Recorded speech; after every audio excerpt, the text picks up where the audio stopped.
St. Catherine of Siena says, "Nothing great is ever achieved without much enduring."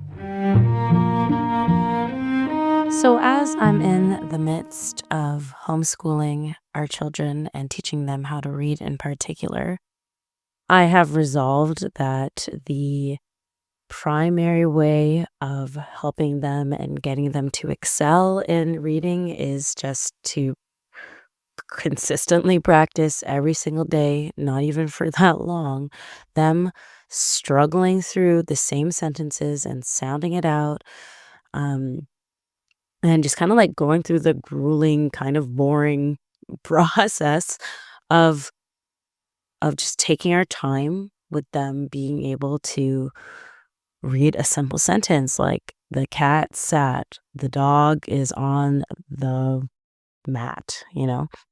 And yesterday or the other day in my inbox, there was an email, like a marketing email sent to me from the person that I basically follow for teaching the children how to read. And the title was How to Get Your Child to Read Faster. And so already in my mind, I thought to myself, I mean, is there really a trick to get them to read faster? Like in terms of them just reading sentences. Like there might be tricks of how to get them to learn their sounds, like sounding out the individual letters faster, but like reading, I'm going to assume that reading and them getting to read just takes practice, consistency, and time and a ton of patience.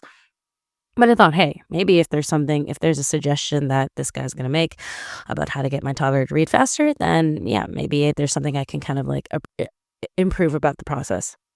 And so I clicked on it. It was a YouTube video. It was very short. And I had to laugh because essentially it was just his creative way of basically saying to you, you just need to practice, practice, practice, and build and sit through the grueling session of your kids sounding out 5 words together to read a complete sentence and doing that every single day. And that's how they eventually start reading, is just by practicing. Anyways, so I laughed a bit because I mean, that's what I thought in my head, but there's just a temptation always to think that there is some sort of hack or trick that can get us to the end that is more attractive, maybe faster. We believe that it's going to make it faster, or there's um, some sort of special information that we haven't learned or didn't know to help make processes faster, to make learning things faster. When a lot of things at the end of the day are just being willing to do the boring, hard stuff consistently, and that is what leads you to progress and success. So I think that analogy, I was just reflecting on how think that analogy when it comes to reading and like reading with my kids, for example, relates to a lot of things in life. Or there are times where I think to myself, oh, that there's like some sort of special formula or special app that's going to um, help me to pray more or help me to um, like work out this thing in my life or do this thing or fix this relationship. But, and those things might help, like those things might help the progress, but I don't think you can get around the fact that a lot of things is just a matter of you doing it, persevering and doing it. So, for example, like the notion of, say, prayer apps, for example. Prayer apps can be helpful to help further elevate your prayer life, give you ideas, give you structure, but you still need to sit down and pray every single day. Like you still need to make the intention of carving out time in your day to pray. Or there's a relationship in your life that is in need of forgiveness or need of healing, and you think, oh, going to this conference or reading this book, or whatever, going through this program is going to get you to forgive this person, and it can help. Like, don't get me wrong, I'm not saying those things aren't helpful or we shouldn't pursue those things to help get us to that place where we can, but at the end of the day, don't think that the solution isn't that you're you just need to forgive that person, right? Like, you can find all these creative ways to go about it, and you can kind of take all these different paths, but the destination is gonna be the same.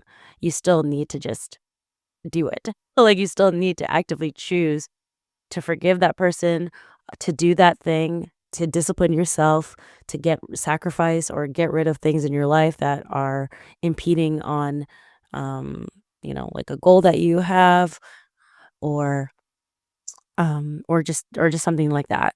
And I kind of think of that too in terms of just the progression of family life and motherhood. And I think success is like, there isn't really a special like Instagram, Instagram or Pinterest board that you can look at and follow, or that will just magically help you manifest the kind of wife, woman, mother that you ought to be. You can get inspiration from those people. You can get ideas from those people. Don't get me wrong. You can help those things can help you to um, create skills, structures, and systems to lead you to success. But I think at the end of the day, it is just the simple the simple thing of doing the boring, kinda unglamorous, like, mundane things every single day and being faithful to that. And I think the beautiful thing is being a Catholic is that is the reward, in a sense, of that is not just, yeah, achieving those things, like achieving being a good wife or mother or homemaker, like those things. And of course, those things are important, but like the ultimate win there is just being faithful to your vocation. Like, faithfulness is, in a sense, like the thing that we should be striving for. And the great reward of that is glorifying our Lord. And I think sometimes that can feel, like, dissatisfying, I guess. Like, you're putting in the daily things and you kinda think, like, "What is all of this for?" Maybe.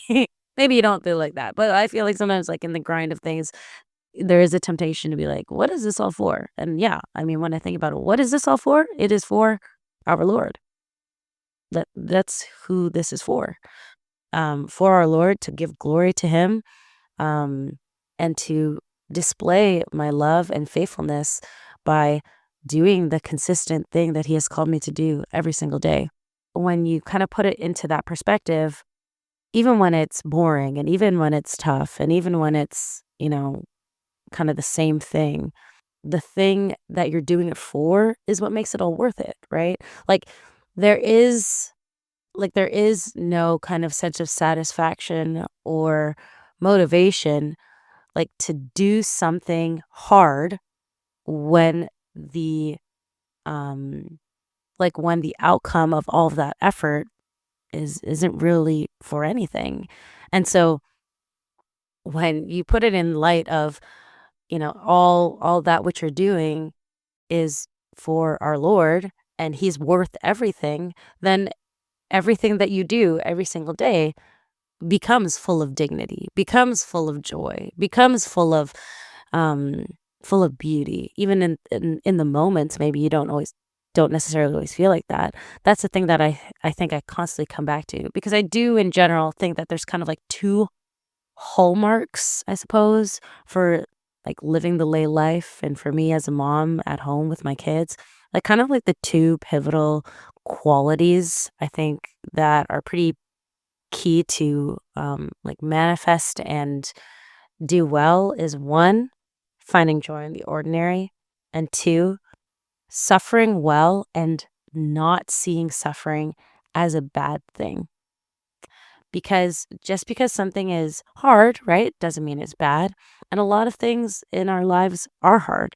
And the I think the perspective that has always kind of shaped and helped me in the times that are tough, or just in the wonderings, I guess, of my own self, of like why when things are hard or when things are happening, and I have to go back to like my why, like, why is this worth it?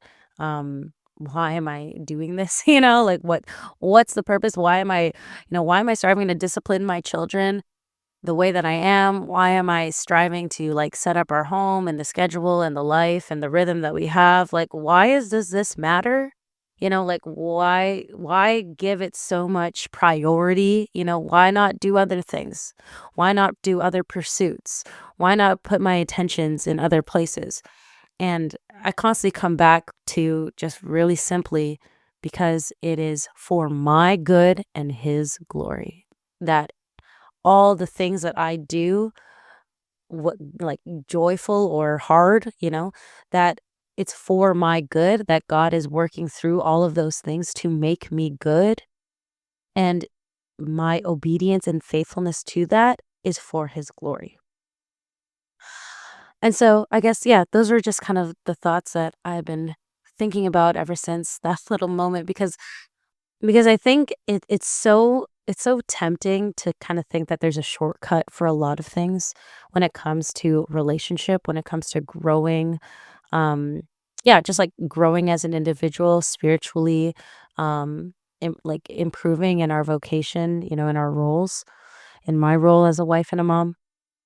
And I think there's some kind of shortcut, but more and more I'm just convinced that that's just not true. That it's really just faithfulness to the simple, ordinary things, and it's the consistency and the input of doing that every single day, and eventually you see the fruits of that. I think it's kinda similar to I feel like it's similar to when you talk to people about losing weight or just, like, weight loss stories in general, like, you'll hear the notion that it's overwhelming to think about the entire picture at large, and that, if you were focused on, "Oh, I wanna lose, like, whatever X amount of pounds," and that's kind of, like, your focus, um, you will easily get discouraged or demotivated because that doesn't happen instantaneously. And so what you can do is just be consistent to the commitments in a day, so just for that day of what will help move you towards that goal. So it's maybe, yeah, like cutting out sugar or, only having 3 meals a day or only having 1 meal a day or whatever it is, whatever process it is, you just focus on that day, of getting through that day, be sticking to the commitments goals that you made to that day. And over time, that will compile, and naturally, you will lose weight by committing to those things. And I think a lot of that, I think that's a really, um, I think that's analogous to just a lot of things in life. Is just if you commit to that day, doing this day well, doing this day with joy and faithfulness and patience. Like, don't think about, are you hitting the target or the benchmark you want to hit with your kid, like on for example, like for education. Um, that they get to this point at this, thing. Like, I mean, obviously there's some room for that. Obviously you wanna have some sort of structure or framework or things that you're working towards, but that you're not obsessing over that. But, like, what you have is today, right? Like, all we have is today. And all we can really do is live today. Like, living in the past is not fruitful, and you can't live in the future because it hasn't happened yet. So, just being faithful to, again, yeah, like, the duty of the moment. I like, yeah, the Apostle Madonna House calls it the sacrament of the moment, right? That today or this moment in and of itself, like God is calling you to do now and to focus and be present in that now versus just like obsessing of all the things that you can't control in the past and all the things that you have no control of in the future. Anyway, so kind of all those different thoughts I've just been thinking about. And yeah, I'll leave you with these questions to ponder. What does God want me to focus on today? Am I looking for an easy way out of things in my life I just need to commit to doing? And how can I rearrange things in my life to help me to be more present in the moment? Thanks for joining me this week, friends. All glory be to God in all things. Until next time, bye.